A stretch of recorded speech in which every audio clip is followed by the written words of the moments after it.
शिकायत कराई क्या दिक्कत थी आपको जो आपको थाने तक पहुंचना पड़ा और शिकायत करनी पड़ी एफआईआर दर्ज करानी देखिए, जब से ये कुंभ में मैं थी तब से जैसे ही मेरा वायरल होना स्टार्ट हुआ, मेरे नाम से कुछ फर्जी आईडीज बनी, फेक आईडीज बनी सोशल मीडिया पे, मैंने उनको इग्नोर किया।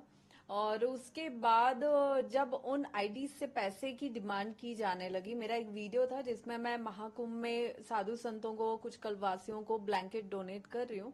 वो वीडियो उन लोगों ने मतलब डाउनलोड करके अपनी आईडी पे अपलोड किया, उस पे अपना स्कैनर लगा के, और फिर उस वीडियो को उन्होंने सर्कुलेट किया डोनेशन मांगने के लिए। वो जैसे ही मुझे पता चला तो मैं भोपाल आई, यहाँ से 15 दिन पहले की बात है, मैंने उन 3-4 आईडीज के अगेंस्ट कंप्लेन करवाई।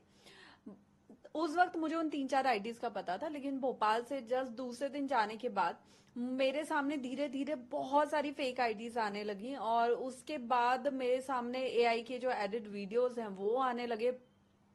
जब वो सारा हुआ तो उससे मैं मेंटली बहुत ज्यादा डिस्टर्ब हो गई। और इन वीडियोस पे, जो फेक आईडी पे वीडियोस डले हुए थे, जो भी फोटोज डली हुई थी, उसमें ये दिखाने की कोशिश कर रहे थे कि भाई आप जिनको साध्वी मानते हो वो देखो क्या कर रहे हैं, वो तो आपका महाकुंभ में आपसे पैसे कमाए हैं और वो जाके दुबई में उड़ा रहे हैं। इस तरह के वीडियोस बहुत ज्यादा। और मुझे तो ये नहीं समझ में आता है कि कुछ लोगों ने जो रोस्ट कर रहे हैं, ट्रोल कर रहे हैं, उन्होंने ये चला दिया कि हर्षा रिछारिया ने महाकुंभ से इतने पैसे कमाए हैं। तो हर्षा रिछारिया किस आधार पे पैसे कमाती है? हर्षा रिछारिया ने वहां कोई दुकान तो लगाई नहीं, वहां कोई बिजनेस किया नहीं। हर्षा रिछारिया कोई साध्वी संत थी नहीं, वो बराबर बोल रही थी, तो हर्षा रिछारिया को दान दक्षिणा देने का सवाल नहीं उठता है। तो हर्षा रिछारिया कैसे पैसे कमाती है? हर्षा रिछारिया वहां अध्यात्म की खोज में गई थी, साधु संतों से मिलने गई थी, उनका आशीर्वाद प्राप्त करने गई थी, वही करके वो लौटी है।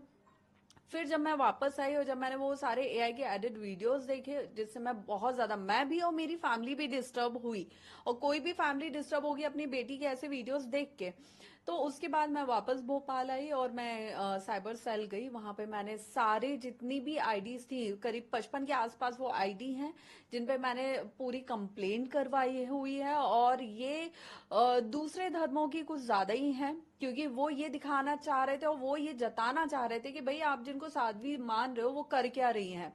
तो वो युवा मुझसे ना जुड़े, मेरा नाम खराब हो जाए, और मैं धर्म की ये जो बात करती हूँ वो मैं ना करूं, उसके लिए सब करवाया गया है। तो क्या आप लग रहा है आप टारगेट किया जा रहा है? बिल्कुल टारगेट किया गया है। और ये जिस दिन से मेरा वायरल होना, फेमस होना शुरू हुआ था कुंभ के माध्यम से, उस दिन से उसके 2-4 दिन बाद से ही ये चीजें शुरू हो गई थी, जो अब बहुत लेवल इनका बढ़ता ही जा रहा है और जिन्हें अब रोकने की बहुत ज्यादा जरूरत है। कौन लोग हैं आपको, कौन लग रहे हैं जो टारगेट कर रहे हैं आपको, देखिए, क्यों कर ये रहे हैं? बहुत सारे लोग हैं जो दूसरे धर्मों के हैं, जिनमें मैंने पुलिस को कल स्क्रीनशॉट्स और आईडीज भी बताई हैं, ये बकायदा उनके नाम लिखे हुए हैं, सब चीजें हैं। और कुछ लोग इसमें, क्योंकि कहता है ना कि घर का भेदी लंका ढाए, जब तक अपना कोई दूसरों के साथ नहीं मिला होता तब तक चीजें उतनी पॉसिबल भी नहीं होती है। तो ये दूसरे समुदाय के द्वारा, दूसरे पक्षों द्वारा भी किया जा रहा है, जिसमें कुछ लोग अपने भी शामिल हैं। आपका मैंने इंस्टाग्राम पे पोस्ट भी देखा था जिसमें आप कह रही थी कि आप इतना हाइट हुई हैं कि आपको सुसाइड करने का तक मन हो रहा है, तो क्यों आखिर आपको क्या बुरा लग रहा था जो इस तरीके की बात तक देखिए, आपको करनी पड़ी? ये प्रश्न आपका बहुत अजीब लग रहा है मुझे, क्योंकि कोई भी लड़की जो अपने इस तरह की वीडियोस देखेगी और जिसके पास डेली 25, 30, 35 लोग सोशल मीडिया के माध्यम से, व्हाट्सएप के माध्यम से, जान पहचान वाले अनजान लोग, सब वही वीडियोस के लिंक भेज रहे हैं कि मैम देखिए आपके फर्जी वीडियो बना के क्या किया जा रहा है। और मुझे हैरानी उस दिन तब ज्यादा हुई जब वही फेक वीडियो कुछ लोग अपनी स्टोरी पे मेंशन कर रहे हैं कि साध्वी जी तो मजे ले रही हैं जिंदगी के। इस तरह आप सोचिए, अगर कोई भी लड़की होगी जो अपना एक नाम बना के चल रही है, नाम बचा के भी चल रही है, उसके लिए इस तरह से टारगेट किया जाएगा, इस तरह से उसकी बदनामी की जाएगी, तो उस पर क्या बीतेगी।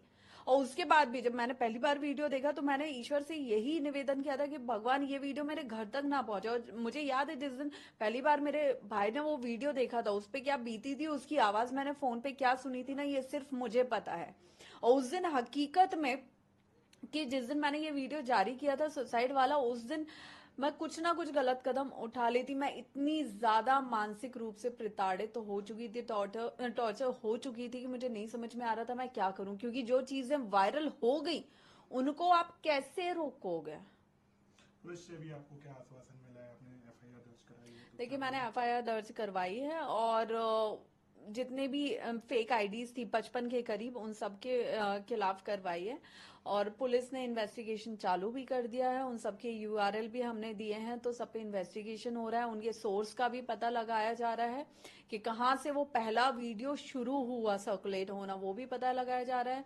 और वो आईडीज किस किस के द्वारा बनाई गई हैं वो भी पता लगाया जाएगा। तो ये सारी कार्यवाही बहुत जल्दी होगी। हर्षा जी, मैंने आपको देखा प्रयागराज में, तो आपका उद्देश्य क्या है? अब आप किस तरफ आगे बढ़ने वाली हैं? क्या अध्यात्म की तरफ या साध्वी की तरफ, या जो आप मोटिवेट नए लोगों को, युवाओं को करना चाहती हैं उसी तरफ बढ़ेंगे? देखिए हर्षा रिछारिया आप महाकुंभ में किस दिशा में जाएगी यह हर्षा को भी नहीं पता था, क्योंकि हर्षा रिचारिया सोच के आई थी कि मैं ज्ञान यहाँ से प्राप्त करके बहुत सारे साधु संतों का आशीर्वाद लेके जाऊंगी, लेकिन महादेव ने कुछ और ही निश्चित किया हुआ था, वो पूरी दुनिया को देखने को मिला है। अब आगे वाला रास्ता मैं साध्वी बनती हूँ या नहीं हूँ, ये खुद में एक प्रश्न है, क्योंकि हो सकता है मैंने साध्वी बनना सोचा हो लेकिन महादेव ने वो ना सोचा हो सकता है मैंने एक ग्रस्त जीवन सोची हो लेकिन महादेव ने वो ना सोची हो। तो आपके सोचने से कुछ नहीं होगा। दूसरी चीज कि मेन मोटिव मेरा यही है कि मुझे धर्म के रास्ते पे आगे बढ़ना है, धर्म के लिए काम करना है, अपने एनजीओ के माध्यम से युवाओं को, जो हमारे धर्म को नहीं समझते हैं, जो ये सोचते हैं कि नहीं सब बराबर है, भाईचारा ही सब कुछ है, उनको बताना है कि भाईचारा किसी एक के सोचने से नहीं होता है। हर रिश्ता तभी चलता है जब दोनों पक्ष बराबर का सोचें।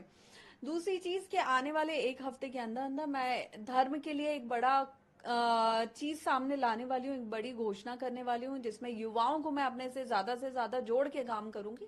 तो ये मीडिया के ही माध्यम से, क्योंकि मुझे लगता है मीडिया आज के टाइम में वो एक बहुत बड़ा सपोर्ट होती है जो आपकी बात को दुनिया के सामने रखती है। तो मीडिया के माध्यम से ही मैं अपनी बात अगले एक हफ्ते के अंदर लोगों तक पहुंचा दूंगी।